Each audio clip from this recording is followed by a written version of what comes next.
ഏഴാം ക്ലാസ്സിലെ പാഠഭാഗത്ത് പരീക്ഷയ്ക്ക് വരാവുന്ന മുഴുവൻ ചോദ്യങ്ങളും ഉത്തരങ്ങളുമാണ് പറയുന്നത്. 1 മുതൽ 9 വരെയുള്ള പാഠഭാഗങ്ങളിലെ മുഴുവൻ ചോദ്യങ്ങളും ഉത്തരങ്ങളും മുൻപ് ചെയ്തിട്ടുണ്ട്. വീഡിയോ കാണുക. തദ്രീബാത്ത് അല്ല, പാഠഭാഗങ്ങൾ ഉള്ളിലുള്ള ചോദ്യങ്ങളാണ് പറയുന്നത്. വീഡിയോ കാണുമ്പോൾ പുസ്തകം തുറന്നു പിടിക്കുക. പാഠം 10 ഇസ്ലാമിക ഖിലാഫത്ത്. ഖലീഫമാർ എന്ന പേരിൽ അറിയപ്പെടുന്നു ആര്? നബി സല്ലല്ലാഹു അലൈഹി വസല്ലമ തങ്ങളുടെ വഫാത്തിന് ശേഷം മുസ്ലിങ്ങൾ ഒന്നിച്ചു ചേർന്ന് അവർക്ക് വേണ്ട ഭരണാധികാരികളെ തെരഞ്ഞെടുക്കുവാൻ തുടങ്ങി. ഇങ്ങനെ തെരഞ്ഞെടുക്കുന്ന ഭരണാധികാരികൾക്ക് ഖലീഫമാർ എന്ന പേരിൽ അറിയപ്പെടുന്നു. ഖലീഫ എന്ന വാക്കിന്റെ അർത്ഥം എന്താണ്? പ്രതിനിധി. ഖലീഫ എന്നാൽ പ്രതിനിധി എന്നാണ് അതിന്റെ അർത്ഥം. ആരുടെ പേരിലാണ് ഭരണം നടത്തുന്നത്? നബി സല്ലല്ലാഹു അലൈഹി വസല്ലമ തങ്ങളുടെ പ്രതിനിധി എന്ന നിലയിലാണ് ഇവർ ഭരണം നടത്തുന്നത്. നബിയുടെ പ്രതിനിധി എന്ന പേരിലാണ് ഇവര് ഭരണം നടത്തുന്നത്. ഖലീഫമാർ എന്ന് പറയാനുള്ള കാരണം എന്താണ്? നബിയുടെ പ്രതിനിധി എന്ന നിലയിൽ ഭരണം നടത്തുന്നു, ഇതുകൊണ്ടാണ് ഖലീഫമാരെന്ന് പറയാനുള്ള കാരണം. ഖലീഫമാരുടെ ഭരണത്തെ എന്താണ് പറയുക? ഖിലാഫത്ത്. അപ്പൊ ഖലീഫമാർ നടത്തുന്ന ഭരണത്തെ ഖിലാഫത്ത് എന്ന് പറയുന്നു. ഖലീഫമാർ എന്ന് പറയാൻ കാരണം നബിയുടെ പ്രതിനിധി എന്ന നിലയിൽ ഇവര് ഭരണം നടത്തുന്നത് കൊണ്ടാണ് ഖലീഫമാർ എന്ന് പറയുന്നത്. ഇസ്ലാമിക ഖിലാഫത്തിനെ പ്രധാനമായും എത്ര ഖട്ടമായിട്ടാണ് തിരിക്കുന്നത്? 4 ഘട്ടമായിട്ടാണ് തിരിക്കുന്നത്. ഇസ്ലാമിക ഖിലാഫത്തിനെ പ്രധാനമായും 4 ഘട്ടമായിട്ടാണ് തിരിക്കുന്നത്. ഇസ്ലാമിക ഖിലാഫത്തിന്റെ ഘട്ടങ്ങൾ ഏതെല്ലാം? 1. ഖിലാഫത്തുർ റാഷിദ. ഖിലാഫത്തുർ റാഷിദയാണ് ഒന്നാമത്തെ ഘട്ടം. രണ്ടാമത്തേത് അമാവിയ ഖിലാഫത്ത്. അമാവിയ ഖിലാഫത്ത്. മൂന്നാമത്തേത് ഹബാസിയ ഖിലാഫത്ത്. നാലാമത്തേത് ഉസ്മാനിയ ഖിലാഫത്ത്. ഒന്നുകൂടെ പറയാം. ഒന്നാമത്തേത് ഖിലാഫത്തുർ റാഷിദ്. രണ്ടാമത്തേത് അമാവിയ ഖിലാഫത്ത്. മൂന്നാമത്തേത് അബ്ബാസിയ ഖിലാഫത്ത്. നാലാമത്തേത് ഉസ്മാനിയ ഖിലാഫത്ത്. എന്നിങ്ങനെ 4 ഖിലാഫത്ത് ഉണ്ട് കേട്ടോ. ഖിലാഫത്തുർ റാഷിദയുടെ കാലം എത്ര മുതൽ എത്ര വരെയാണ്? ഹിജറ 11 മുതൽ 40 വരെയാണ് ഇവരുടെ കാലം. ഖിലാഫത്തുർ റാഷിദയിലെ ഭരണാധികാരികൾ ആരെല്ലാം? അബൂബക്കർ, ഉമർ, ഉസ്മാൻ, അലി റളിയല്ലാഹു അൻഹു എന്നിവ 4 ആളുകളാണ് ഖിലാഫത്ത് റാഷിദിന്റെ ഭരണാധികാരികൾ. അപ്പൊ ഖിലാഫത്തുർ റാഷിദ് ഹിജറ 11 മുതൽ 40 വരെയാണ് ഇതിന്റെ കാലം. പിന്നെ അബൂബക്കർ, ഉമർ, ഉസ്മാൻ, അലി റളിയല്ലാഹു അൻഹു എന്നിവരാണ് ഈ ഘട്ടത്തിലെ ഭരണാധികാരികൾ. ഖിലാഫത്തുർ റാഷിദയുടെ ഭരണ തലസ്ഥാനം എവിടെയാണ്? മദീനയിലാണ്. ഖിലാഫത്തുർ റാഷിദയുടെ ഭരണ തലസ്ഥാനം മദീനയിൽ ആണ്. എപ്പോൾ മുതലാണ് ഭരണ തലസ്ഥാനം കൂഫയിലേക്ക് മാറ്റിയത്? ഹിജറ 36 നടന്ന ജമൽ യുദ്ധത്തിനു ശേഷം അലി റളിയല്ലാഹു അൻഹു തലസ്ഥാനം കൂഫയിലേക്ക് മാറ്റുകയുണ്ടായി. ഒന്നുകൂടെ പറയാം. ഒന്നാമത്തെ ഖിലാഫയാണ് ഖിലാഫത്തുർ റാഷിദ്. ഖിലാഫത്തുർ റാഷിദാണ് ഒന്നാമത്തെ ഇത്. അത് ഏത് വർഷം മുതലാണ് തുടങ്ങുന്നത്? എത്ര വരെയാണ്? ഖിലാഫത്തുർ റാഷിദ് ഹിജറ 11 മുതൽ 40 വരെയാണ് ഇതിന്റെ കാലം. ഖിലാഫത്തുർ റാഷിദിന്റെ ഭരണാധികാരികൾ ആരെല്ലാം? അബൂബക്കർ റളിയല്ലാഹു അൻഹു, ഉമർ റളിയല്ലാഹു അൻഹു, ഉസ്മാൻ റളിയല്ലാഹു അൻഹു, അലി റളിയല്ലാഹു അൻഹു എന്നീ 4 ആളുകളാണ്. ഖിലാഫത്തുർ റാഷിദിയുടെ ഭരണ തലസ്ഥാനം മദീനയിൽ ആയിരുന്നു. അതുപോലെ തന്നെ ഖിലാഫത്തുർ റാഷിദയുടെ ഭരണ തലസ്ഥാനം മദീന കഴിഞ്ഞിട്ട് വേറെ എവിടേക്കാണ് മാറ്റിയതെന്ന് ചോദിക്കും. കൂഫയിലേക്കാണ് അത് മാറ്റിയത്. എന്ത് കാരണത്താലാണ് കൂഫയിലേക്ക് മാറ്റിയത്? ഹിജ്റ 36 നടന്ന ജമൽ യുദ്ധത്തിന് ശേഷം അലി റളിയല്ലാഹു അൻഹു തലസ്ഥാനം കൂഫയിലേക്ക് മാറ്റുക ഉണ്ടായിരുന്നു. അപ്പൊ ഇതാണ് ഒന്നാമത്തെ ഇസ്ലാമിക ഖിലാഫത്തിന്റെ കാര്യങ്ങള്. ഒന്നാമത്തെ ഇസ്ലാമിക ഖിലാഫത്ത് ഏതെന്നറിയാലോ? ഖിലാഫത്തു റാഷിദ്. ഒന്നാമത്തത് ഖിലാഫത്തു റാഷിദിയാണ് കേട്ടോ. അടുത്തത് രണ്ടാമത്തെ അമാവിയ ഖിലാഫത്താണ്. അപ്പൊ അതിന്റെ നമുക്ക് നോക്കാം. അമാവിയ ഖിലാഫത്തിന്റെ ഭരണകാലം എത്ര മുതൽ എത്ര വരെയാണ്? അപ്പൊ ഹിജ്റ 41 മുതൽ 132 വരെയാണ് ഇതിന്റെ ഭരണകാലം. അപ്പൊ രണ്ടാമത്തെ ഖിലാഫയായ അമാവിയ ഖിലാഫത്തിന്റെ ഭരണകാലം ഹിജ്റ 41 മുതൽ 132 വരെയാണ്. ഇനി നമുക്ക് ഈ ഖിലാഫത്തിന്റെ രണ്ടാമത്തെ ഖിലാഫത്തായ അമാവിയ ഖിലാഫത്തിന്റെ ഭരണാധികാരികൾ ആരെല്ലാമെന്ന് നോക്കാം.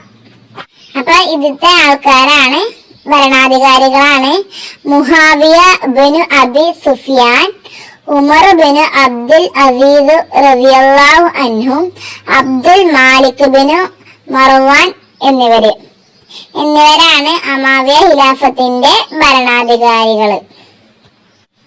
അമാവിയ ഖിലാഫത്ത് എന്ന് പറയാൻ കാരണം എന്താണ്? അപ്പൊ അമാവിയ ഖിലാഫത്ത് എന്ന് അറിയുന്നത് എന്തുകൊണ്ടാണ്? ഭരണാധികാരികളെല്ലാം ബനു ഉമയ്യ കുടുംബാംഗങ്ങളായിരുന്നു കൊണ്ടാണ് ഇവർ അമാവിയകൾ എന്ന് അറിയപ്പെടുന്നത്. അപ്പോ രണ്ടാമത്തെ ഖിലാഫത്തായ അമാവിയ ഖിലാഫത്ത് എന്ന് അറിയപ്പെടാനുള്ള കാരണം എന്താണ്? ചോദ്യം വരാം. ഭരണാധികാരികളെല്ലാം ബനു ഉമയ്യ കുടുംബാംഗങ്ങളായിരുന്നത് കൊണ്ടാണ് ഇവർ അമാവികൾ എന്ന പേരിൽ അറിയപ്പെടുന്നത്. ഏതെല്ലാമാണ് അമാവിയ കുടുംബത്തിൽപ്പെട്ട ആൾക്കാര്, ഭരണാധികാരികള്? Muawiyah bin Abi Sufyan, Umar bin Abdul Aziz, Abdul Malik bin Marwan തുടങ്ങിയവരെ ആണ്. അമാവിയ ഖിലാഫത്തിന്റെ ഭരണാധികാരികളെല്ലാം ഏത് കുടുംബത്തിൽ പെട്ടവരാണ്? ബനു ഉമയ്യ കുടുംബത്തിൽ പെട്ടവരാണ്. അമാവിയ ഖിലാഫത്തിൽ എത്ര ആളുകൾ ഭരണാധികാരം നടത്തി? 14 ഖലീഫമാരാണ് ഈ ഖിലാഫത്ത് കാലത്ത് ഭരണം നടത്തിയത്. 14. ഇതില് 3 ആൾക്കാരുടെ പേര് പറയുന്നുള്ളൂ, പക്ഷെ 14 ഖലീഫമാര് ഭരണം നടത്തിയിട്ടുണ്ട്. അമാവിയ ഖിലാഫത്തിന്റെ തലസ്ഥാനം എവിടെയായിരുന്നു? അവരുടെ തലസ്ഥാനം ദമസ്കസ് ആയിരുന്നു. ഒന്നുകൂടെ പറയാം. രണ്ടാമത്തെ ഖിലാഫത്താണ് അമാവിയ ഖിലാഫത്ത്. അമാവിയ ഖിലാഫത്തിന്റെ ഭരണകാലം ഹിജ്റ 41 മുതൽ 132 വരെയാണ്. അമാവിയ ഖിലാഫത്ത് എന്ന് അറിയപ്പെടാനുള്ള കാരണം എന്താണ്? ഭരണാധികാരികളെല്ലാം ബനു ഉമയ്യ കുടുംബാംഗങ്ങളിൽ ആയതുകൊണ്ടാണ് ഇവർ അമാവികൾ എന്ന് അറിയപ്പെടുന്നത്. ആരെല്ലാമാണ് അമാവിയ ഖിലാഫത്തിന്റെ ഭരണാധികാരികൾ? Muawiyah bin Abi Sufyan, Umar bin Abdul Aziz, Abdul Malik bin Marwan തുടങ്ങിയവരാണ് പ്രമുഖ അമാവിയ ഭരണാധികാരികള്. എത്ര ഭരണാധികാരികൾ മൊത്തത്തിൽ ഉണ്ട്? 14 ഖലീഫമാരാണ് ഇതിൽ ഉള്ളത്. എവിടെയായിരുന്നു അമാവിയ ഖിലാഫത്തിന്റെ തലസ്ഥാനം? ദമസ്കസിലായിരുന്നു ഇതിന്റെ തലസ്ഥാനം. ഇനി നമുക്ക് മൂന്നാമത്തത് നോക്കാം.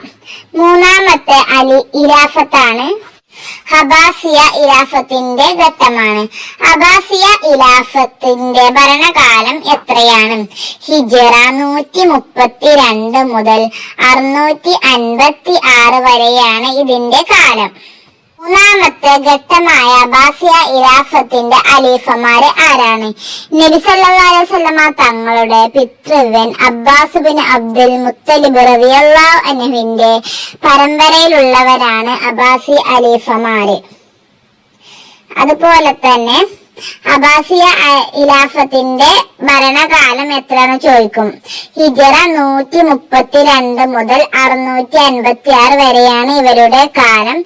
എന്നാൽ ഈജിപ്തിൽ അവരുടെ അധികാരം പിന്നെയും തുടർന്നു. അങ്ങനെ ഉത്തരം എഴുതണം. ഇനി നമുക്ക് നാലാമത്തെ ഘട്ടമായ ഉസ്മാനിയ ഖിലാഫത്തിന്റെ നോക്കാം. ഉസ്മാനിയ ഖിലാഫത്തിന്റെ ഭരണകാലം എത്രയാണ്? ഹിജറ 699 മുതൽ 1342 വരെയാണ് ഉസ്മാനിയ ഖിലാഫത്തിന്റെ ഭരണകാലം. നാലാമത്തെ ഘട്ടമായ ഉസ്മാനിയ ഖിലാഫത്തിന്റെ ഭരണാധികാരികൾ ആരായിരുന്നു? വംശജരായ ഖലീഫമാർ ആയിരുന്നു. തുർക്കി വംശജരായ ഖലീഫമാരായിരുന്നു നാലാമത്തെ ഘട്ടമായ ഉസ്മാനിയ ഖിലാഫത്തിന്റെ ഭരണാധികാരികൾ.